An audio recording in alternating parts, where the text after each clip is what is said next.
Kalau secara akademiknya nggak ada jurusan itu. Sehingga kalau di dalam ijazah jurusan itu dicoret, nggak ada jurusan. Kalau dibilang sarjana apa? Sarjana kehutanan.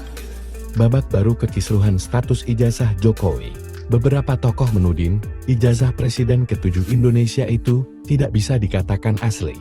Perkara yang sudah sampai ke ranah kepolisian ini hingga kini belum menemukan titik terang. Kabar terbaru, seorang pria yang mengaku teman kuliah Jokowi muncul ke publik.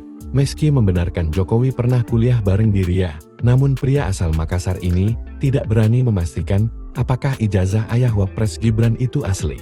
Mengutip Kompas.com, Andi Pramaria mengaku teman seangkatan Jokowi di Fakultas Kehutanan Universitas Gadjah Mada UGM. Andi menegaskan, mereka berdua masuk kuliah tahun 1980 dan wisuda di Fakultas Kehutanan UGM secara bersamaan pada 19 November tahun 1985. Andi memperlihatkan sejumlah foto-foto kuliahnya bersama Jokowi, termasuk foto wisuda yang beredar di media sosial. Pria yang pernah menjadi Kepala Dinas Kehutanan dan Perdagangan Provinsi NTB mengatakan, ijazah Jokowi baru dapat dikatakan asli apabila sama seperti miliknya. Saat ditemui di rumahnya Sabtu 17 Mei 2025, Arya mengatakan, jika dilihat dari nilai sejarah dan historis, ia percaya bahwa ijazah Jokowi adalah asli, asalkan sama dengan miliknya. Andi juga menunjukkan ijazahnya yang dicetak dengan jenis huruf Times New Roman, seperti yang dipermasalahkan Roy Suryo dan pihak lainnya yang menuding ijazah Jokowi palsu.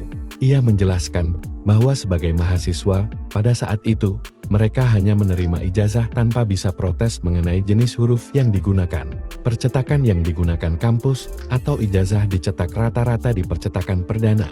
Tambahnya, Andi menegaskan bahwa ia bukan bermaksud membela Jokowi, tetapi ingin menginformasikan bahwa ia adalah rekan kuliah Jokowi. Ia juga mengaku tidak dapat memastikan keaslian ijazah yang dimiliki Jokowi saat ini.